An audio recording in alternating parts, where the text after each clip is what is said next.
turn off or silence all cell phones, tablets, and other electronic devices, and we thank you for your attendance.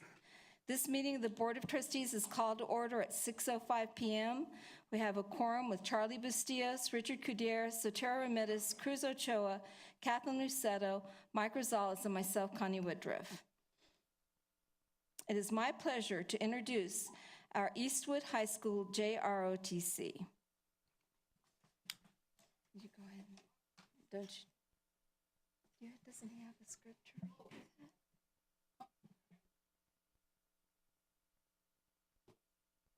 You can read it after. Go ahead and read it.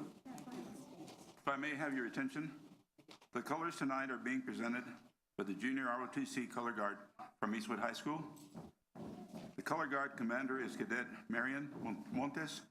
The other Color Guard members are Angel Flores, Jesse Darce, and Cadet Destiny Rayos.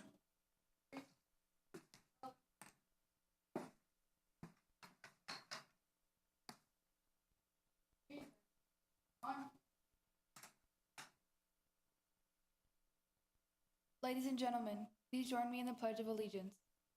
I pledge allegiance to the flag of the United States of America and to the republic for which it stands, one nation, under God, indivisible, with liberty and justice for all.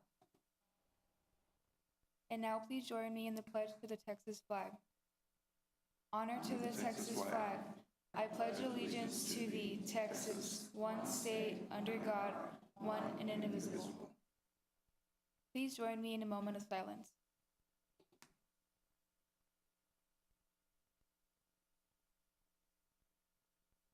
Thank you.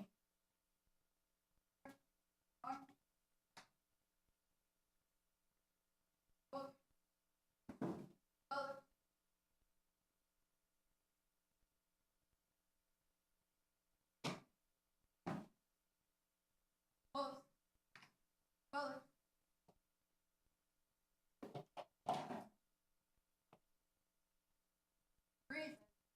Arms.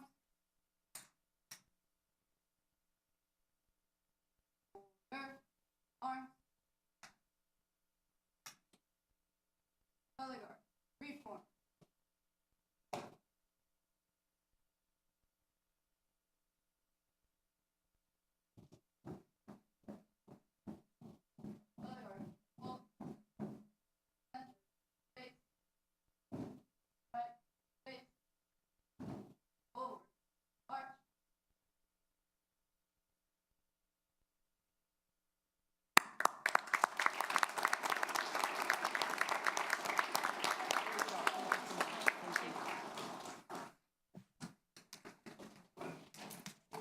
Mr. Chairman, if I may, I'd like to recognize the pledge leader, Cadet Anissa Esparza, is a 9th grader at Eastwood Middle School, and she was our pledge leader. Thank you so much, Mrs. Esparza. Thank you.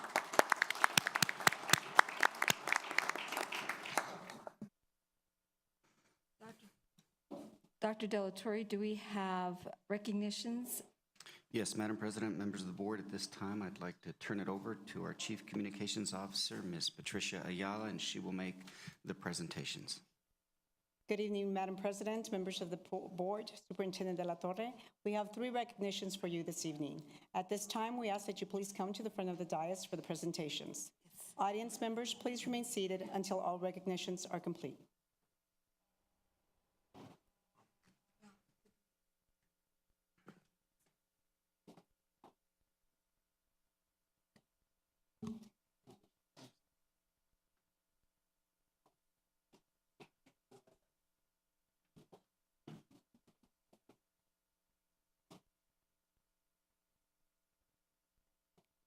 Our first recognition honors Eastwood Heights Elementary School kindergartner Zoe Spinks, a young student fighting a big battle with the heart of a superhero.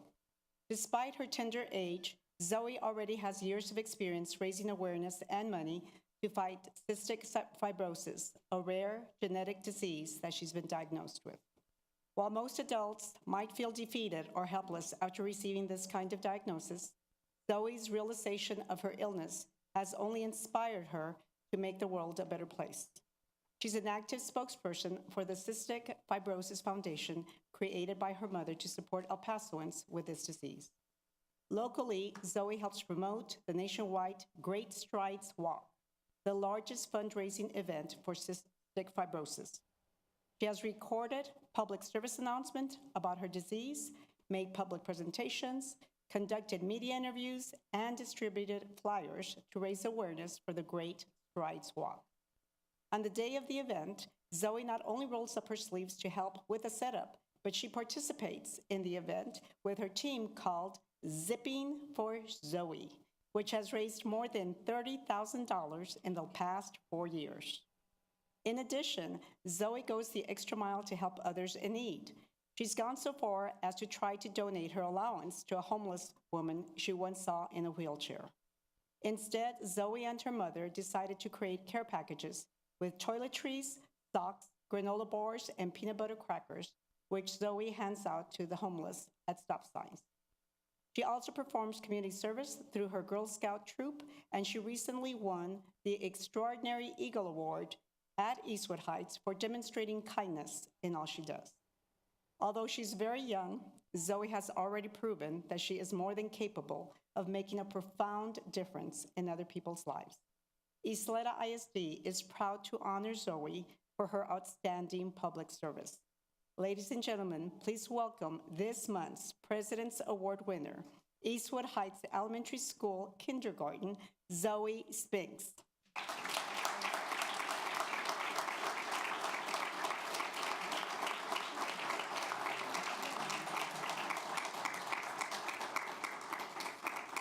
Zoe is accompanied by Principal Raul Mendoza.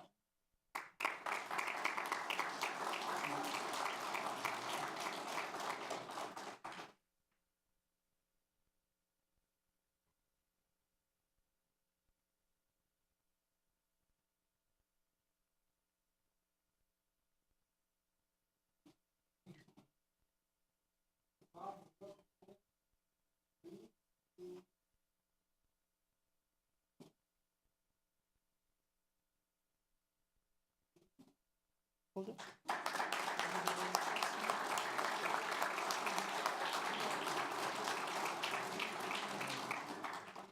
Our next recognition is in honor of 7 students from Alicia Chacon International School who brought home a regional championship and qualified to compete at state for Destination Imagination. Destination Imagination competitions challenge K-12 students to solve problems creatively through research and exploration as part of their preparation for college, career, and life. The team competed against more than 145 teams from throughout El Paso to win the regional championship, and we congratulate them on their success. Ladies and gentlemen, please help me congratulate our Destination Imagination regional champions from Alicia Chacon International School, beginning with Leah Bernal.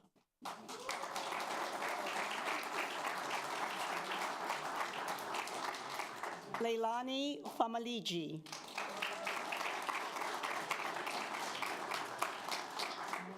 Mia Hairston.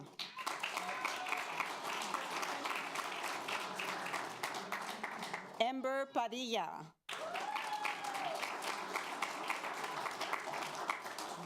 Michael Padilla.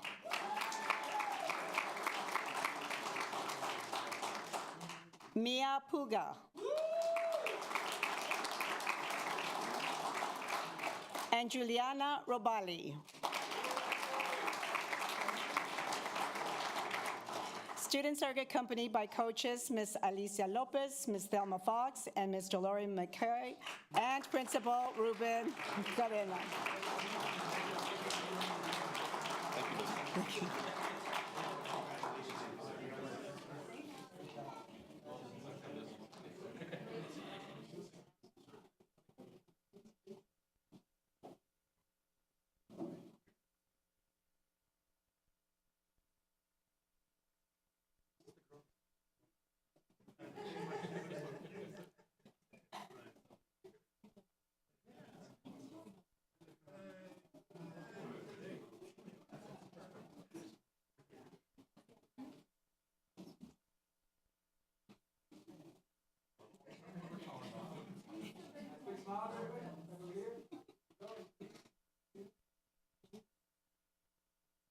Keep smiling.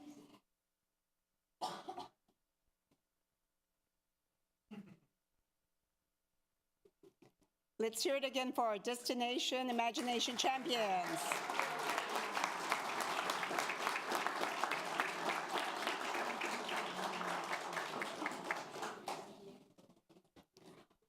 Our final recognition is in honor of our outstanding High Q team from Ysleta High School, which for the second year in a row trounced Coronado High School to win the city's High Q Grand Championship.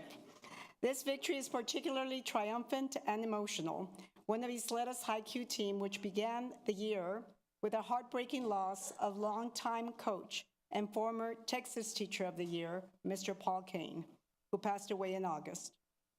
Although Mr. Kane will be forever missed at Ysleta High School, his daughter Nancy swiftly took up the reins this year and skillfully navigated the High Q team to another grand championship.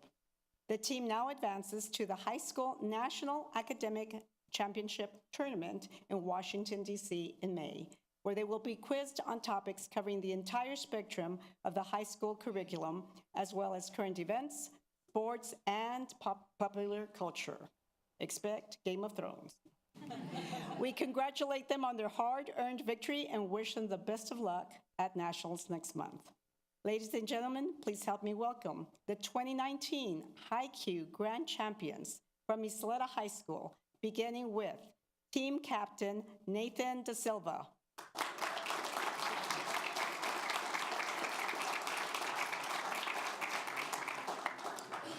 Jesus Amaya Mendoza.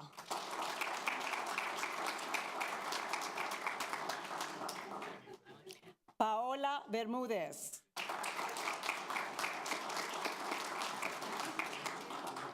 Aiden Grizzard.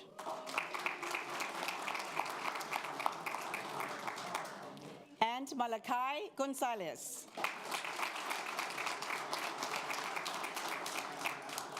Accompanying the students are coaches Ms. Nancy Kane and Ms. Ruth Hansen, and Assistant Principal Ms. Amy Alarcon.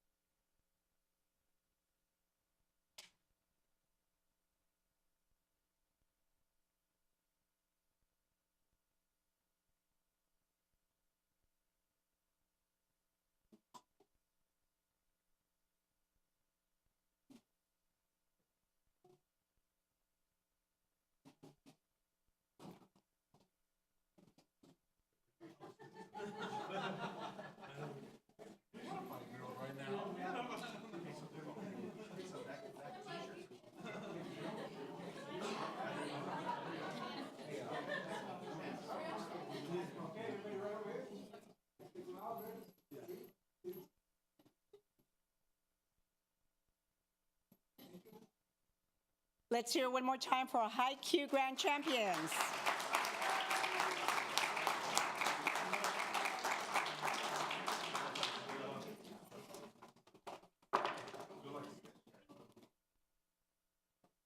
Thank you, trustees. This concludes our recognitions for this evening.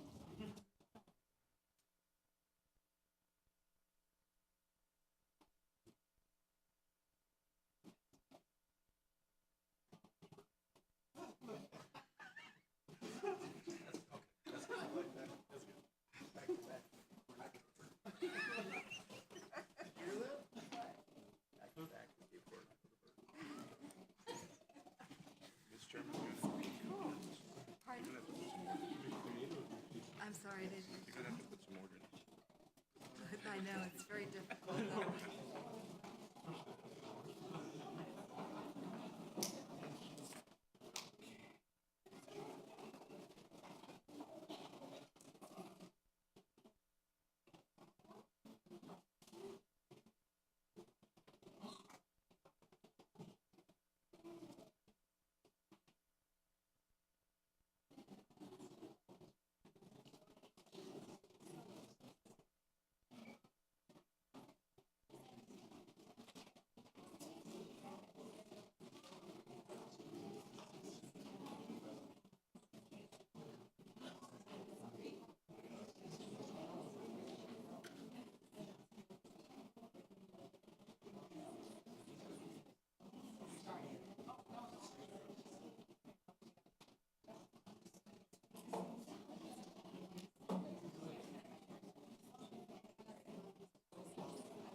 Secretary Rosales, do we have requests for citizens' input? Chairman, yes, we do. First to the podium is, there's 4 people, 4 individuals, and there might be some people accompanying them, and we understand. The first one is Heidi, and I certainly don't want to mispronounce her name. Schuling? Schuling, yes, ma'am. Would you please come forward to the podium, please? Yes, ma'am.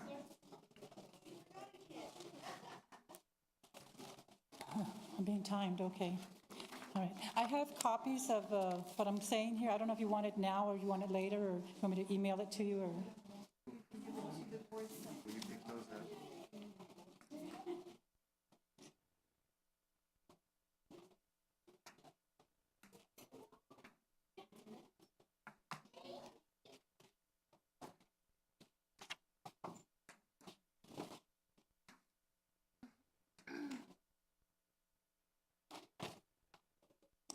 Okay.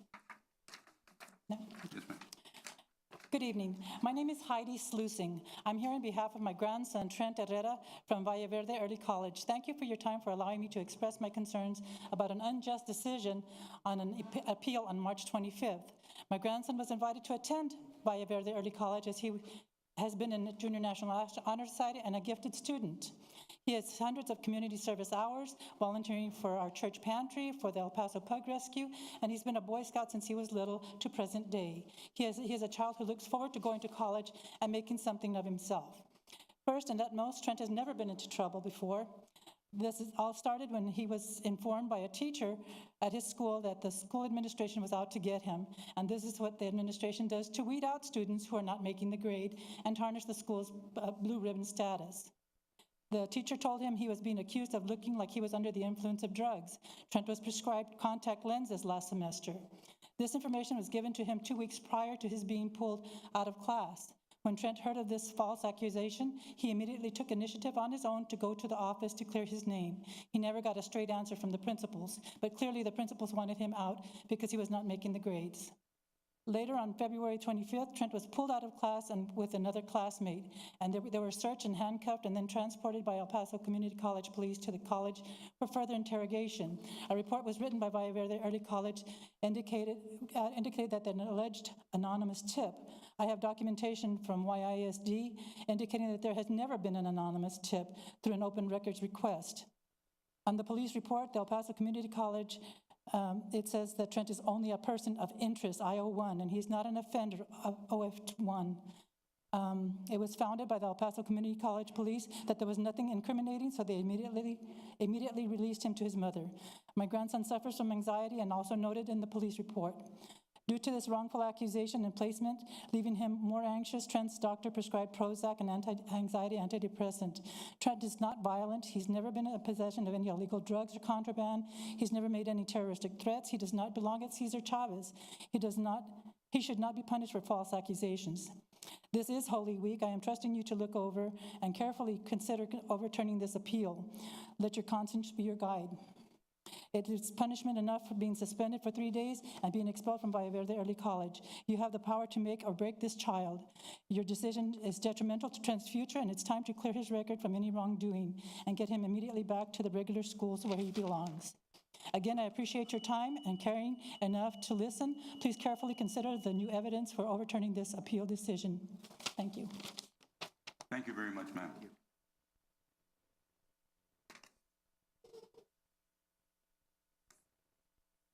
Next, we have Justin Hammond. Topic is apprenticeship program.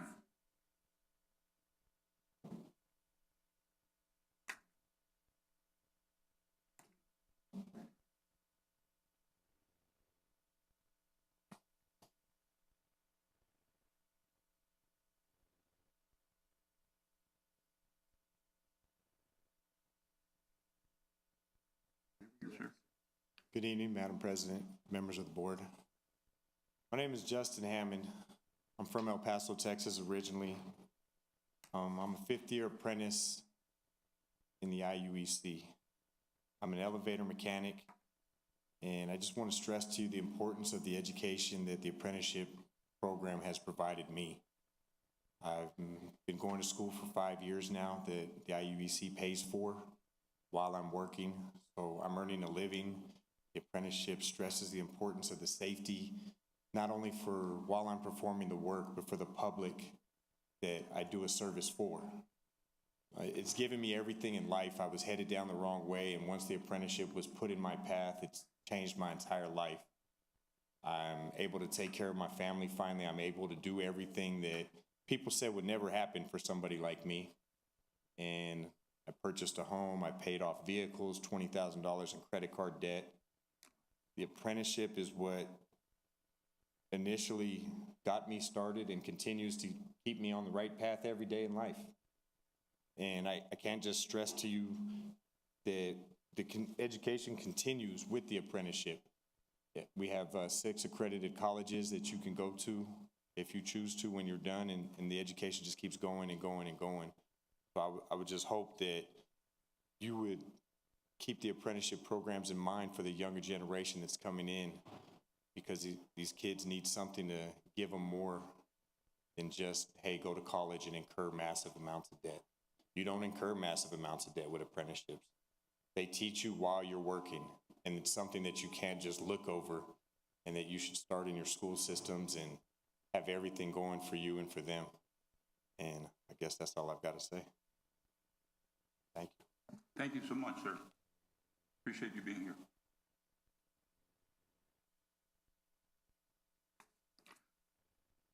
Excuse me, next is Jorge Varela, I'm sorry, sir. And he will speak on compliance and apprenticeship. Yes. Good afternoon. My name is Jorge Varela. I represent the electrical workers, and I'm a member of the El Paso Building Trades. I'm here to talk about workers being cheated and taxpayers being cheated. For some time now, I have been requesting payroll reports from Ysleta on ongoing Ysleta construction projects, and on each and every report I obtain, I find blatant cases of worker misclassification. Worker misclassification is against the law.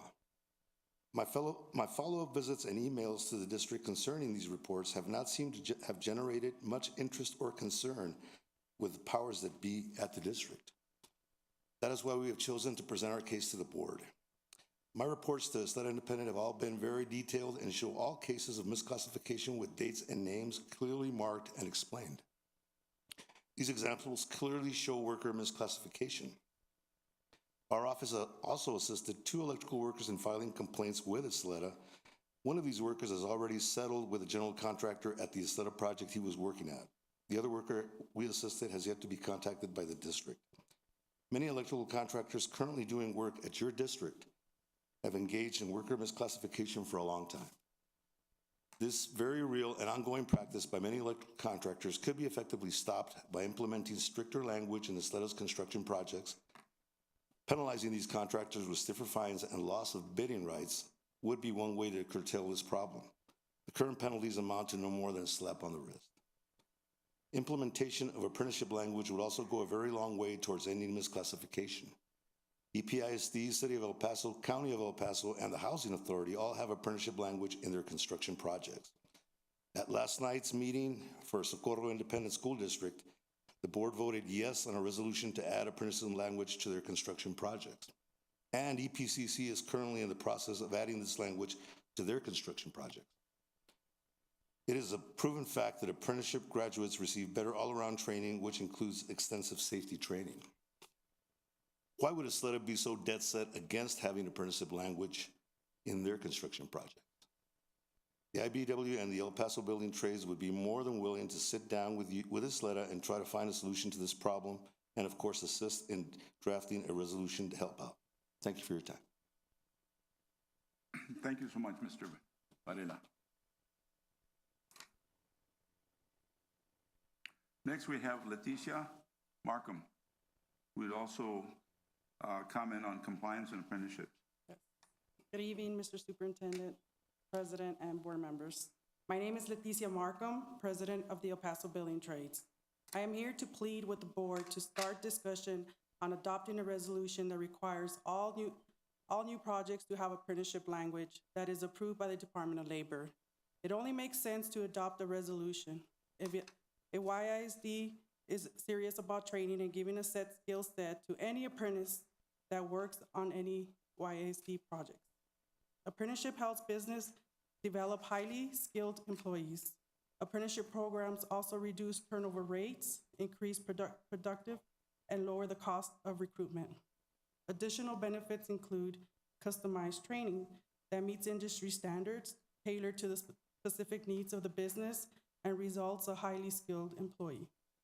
Number two, increased knowledge, transfers through on-the-job training from experience from a mentor, combined with education courses to support work-based learning. Number three, enhance employee retention. 91% of apprentices that complete an apprenticeship are still employed 9 months later, which he just proved right now. Number four, a safer workplace that may reduce a worker compensation cost due to the program's emphasizes on safety training. Number five, a stable and reliable pipeline of qualified workers. Number six, a systematic approach of training to ensure employees that are trained and certified to produce the highest skill levels required for the occupation.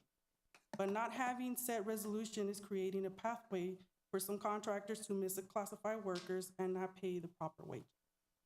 Thank you. Thank you so much, ma'am.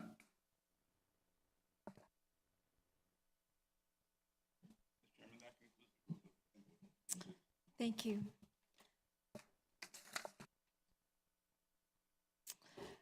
We will begin the workshop with our internal auditor, Ms. Champagne.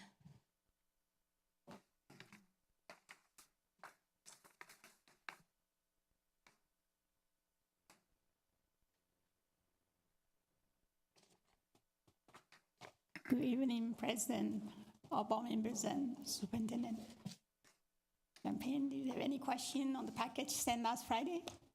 And other reports sent this month? We have questions for Mr. Ochoa. Hi, how are you? Good to see you. Thank you.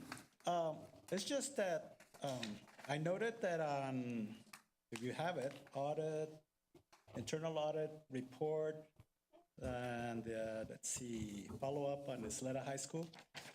On the second page, you said expenditure review, and you put down the transactions and the money that was not reported by the invoice, which is okay. This is what I like.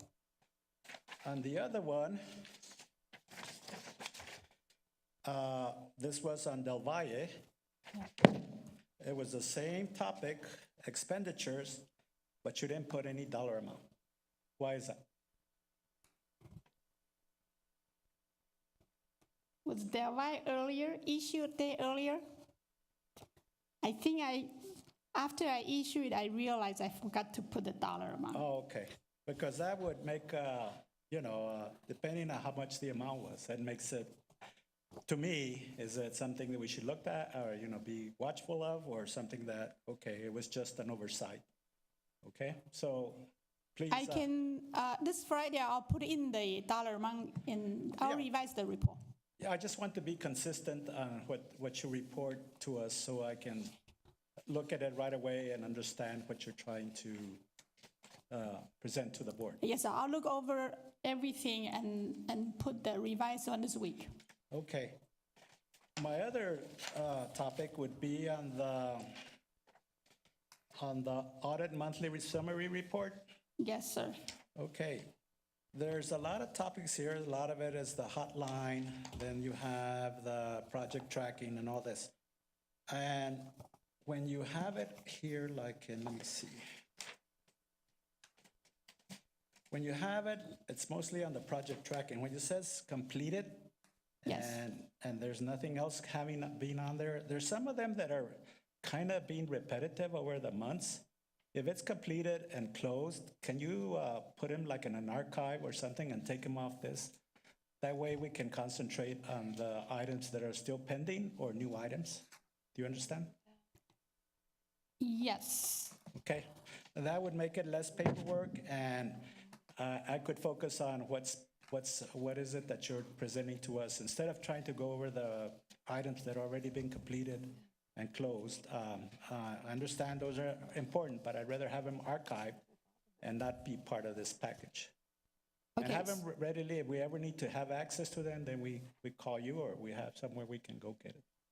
Okay, I will separate the completed one out of the work in progress. Okay, it's just that I'm trying to make it easy for all of us to go through your documentation, and so we can completely understand what is it that you're trying to convey to us, and that was it. It's just a little things that I think we can work on, especially those closed items that are completed. Just pull them off of there and put them in an archive or something, and that way it'll reduce the paperwork and a lot easier for me to read through it, and I'm sure for you too. Okay? Okay, let me make sure I understand. I will report only once when it's completed. Right. And then once you know it's completed, then I don't repeat. Right, don't put it on a report again 30 days later or 2 weeks later. And is the grouping okay? Yes, grouping's fine. Okay. Okay. Thank you. Thank you. Before we begin, consent agenda item number 9 was pulled off the agenda by administration. We will now review the remaining consent agenda items.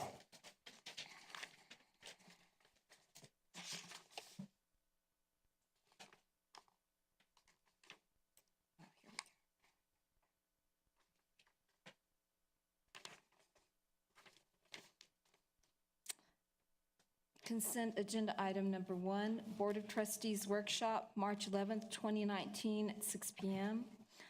I'm going to just say stop me if you have questions on any of these, okay? Consent item number 2, Board of Trustees regular meeting, March 13th, 2019, 6 p.m. Number 3, monthly financial update for February 2019.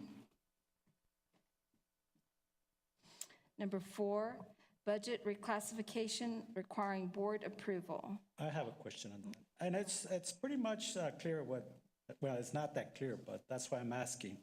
All this explanation here, Ms. Lindley, could you explain it to us in layman's terms so we can understand what all these transactions were about? I'll try to make it layman's terms, but sometimes talking about fund accounting is not necessarily an easy thing to do. You may recall that over the past 3 years, we have approved, or the board has approved, projects to be funded from fund balance that are capital, big items, such as the HVAC conversions, the fire sprinklers, and things like that. We're now wrapping those up, and I would like the authority to now move those to the capital projects fund out of the general fund, thus protecting the fund balance, so as we approach our year-end financial statement date. So those were in the general fund, and now you're going to move them over to the capital projects fund. So that diminishes the general fund? I'm sorry? That reduces the general fund? It helps the general fund because I'm moving the expenditures out of it into capital projects. You understand? Okay. Maybe he can explain to me later. Ms. Leeper, just a clarification on that. When you have these capital items for the purpose of general fund, those are encumbered funds, correct? Is that what you're telling us? And so they're actually, we've spent them. They're not just encumbered. It's actually hit the general fund and been paid from the general fund. Okay. And now I want approval from you to reclassify them to the capital project fund, sparing the general fund, if you will, the cost of those expenditures. Okay. I think, yeah. It's like moving it from one checking account to another. So I have a savings account over here that has more money, and I want to take it out of I don't want it to hit my checking account, so I'm going to move the money from savings, or I can move the expenses over to the savings account. And then, by and large, the balance on the general fund would then be raised. Yes, sir. Again. So it's, yeah, okay. You understand? Within the what? Basically, if I can make this simplification. When we move the funds out of the general, we created a capital, is it a capital fund? There's a capital projects fund, yes. And this is where we expended that money. But now, accounting-wise, we've got to move that to, I guess, the equation is putting it back into the general fund. Let's say we used $1 million, we're putting back $1 million into the general fund. And because it's an accounting maneuver, if you will. Yes, sir. That's why a reclassification is an accounting procedure. Transaction. Another way of looking at it, we're reimbursing our general fund. Oh, okay. Because we used general fund money when they were capital projects, and so we're just. So that the money's coming back into the general fund. Yes. That's the part it's like, okay, we're taking it out of the general fund and we're classifying it, so I thought it was going away. No, it's coming back. That's why I didn't do so well in accounting in college. I was like, Neither did I, I'm sorry. I didn't know those pluses and the negatives. It's like, oh, that's why I went into engineering. It's like, that's a lot easier. Well, thank you. That explains it now. Okay. That's on the superintendent. Okay. Do we have any more questions on that? All right, moving on to consent item number 5, approval of award of YISD requisition number 28733 for purchase of AP exams. I just had a quick question. How do we do that? Do we pay for the entire test for the students? Do we give the students a discount? I'm glad you asked. Good evening, by the way. Good evening. So the way we do it is, last year we had approximately about 4,000 exams. This year it'll be a little bit over 4,100. So we went up about 100 exams from last year to this year. So there's 2 different prices. Our economically disadvantaged students receive a price of $25. They pay $15, so we wind up paying $10. For non-eco, it's at $84 minus the $15, so we wind up paying $69. So $69. They pay $69 or we pay $69? We pay $69. Students pay $15 regardless. Wow. That's impressive. $69 for the non-eco and $10 for our economically disadvantaged students. That's amazing. Okay, moving on to consent item number 6, approval of award of YISD contract number 201-90153 with Anthony Independent School District.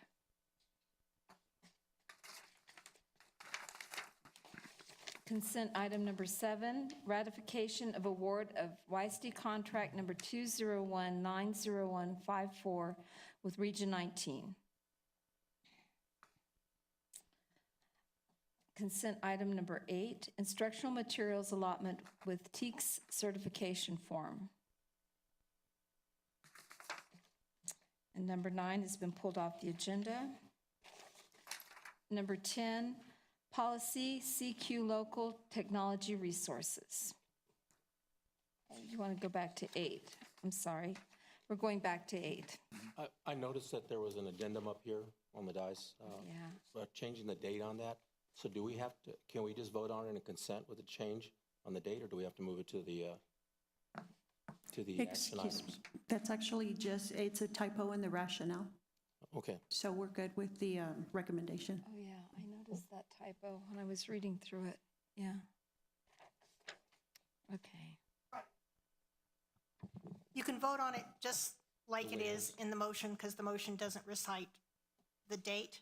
Okay. And the paperwork is right. It was just a typo in the rationale, and the rationale has no legal effect. Okay, thank you. Okay, going on to number 10, policy CQ local technology resources.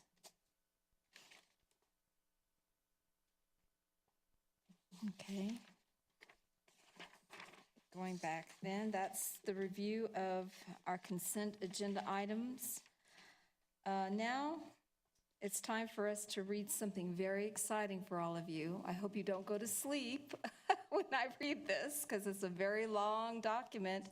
But I do want to compliment all of our trustees, because this is something that we have to do by law now to inform the public yearly of every hour that we have attained for continuing education.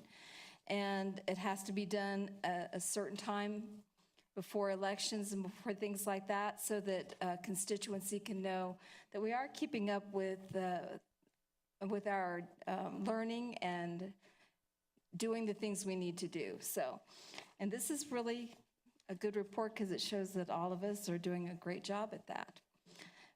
But it is kind of long, so here we go.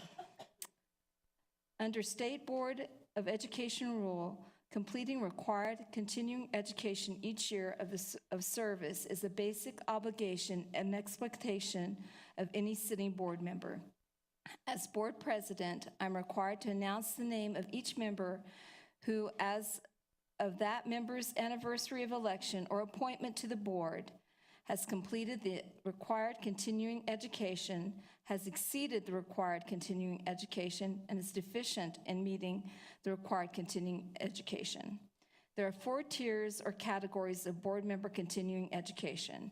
Tier 1, local district orientation, basic legal orientation, and legal update training. Tier 2, team building training with all board members and the superintendent. Tier 3, annual continuing education, and Tier 4, evaluating and improving student outcomes. To the extent applicable to board members under the legal requirements of the 4 tiers, I will announce the completion or deficiency as required training. For members who still have time remaining to complete required training, I will announce those board members who have scheduled timely training and those who have not yet scheduled the training. At the conclusion of this announcement, I will announce any board members' training in excess of continuing education requirements. This year, there are no Tier 1 training requirements of any type to be announced for any sitting members of the board. Tier 2, team building.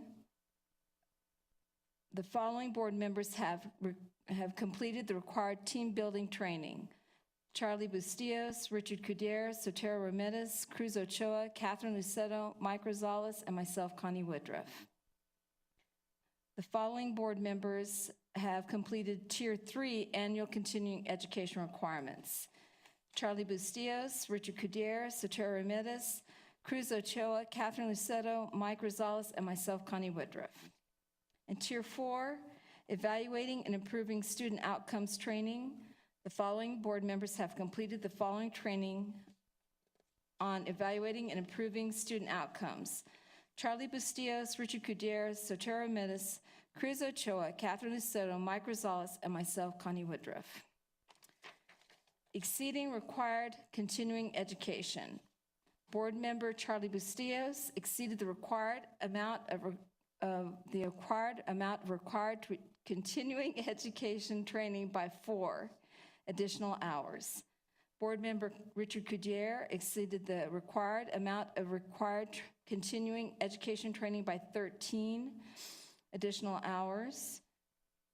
Board member Sotero Ramirez exceeded the required amount of required continuing education training by 70.25, and we are all impressed with that one. Please note that was because of leadership. Board member Cruz Ochoa exceeded the required amount of required continuing education training by 16.5 additional hours.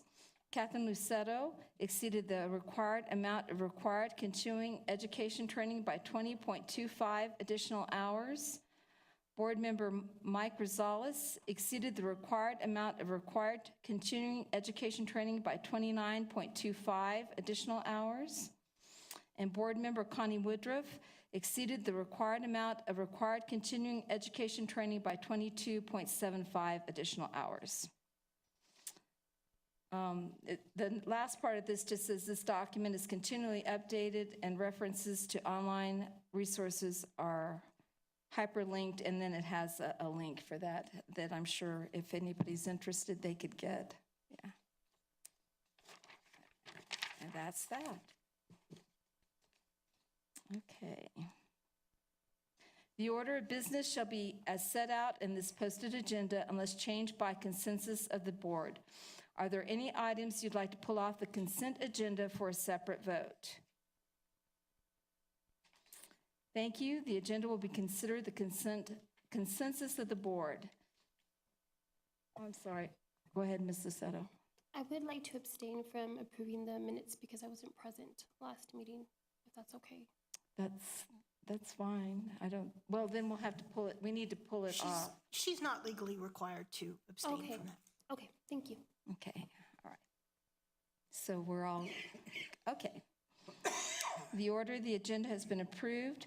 May I have an electronic motion and second on the remaining consent agenda items listed on this agenda as recommended by administration? Madam Chair, I move to approve the remaining consent agenda items listed on this agenda as recommended by the administration. We have a second by Mr. Kuder, and that's approved 7-0.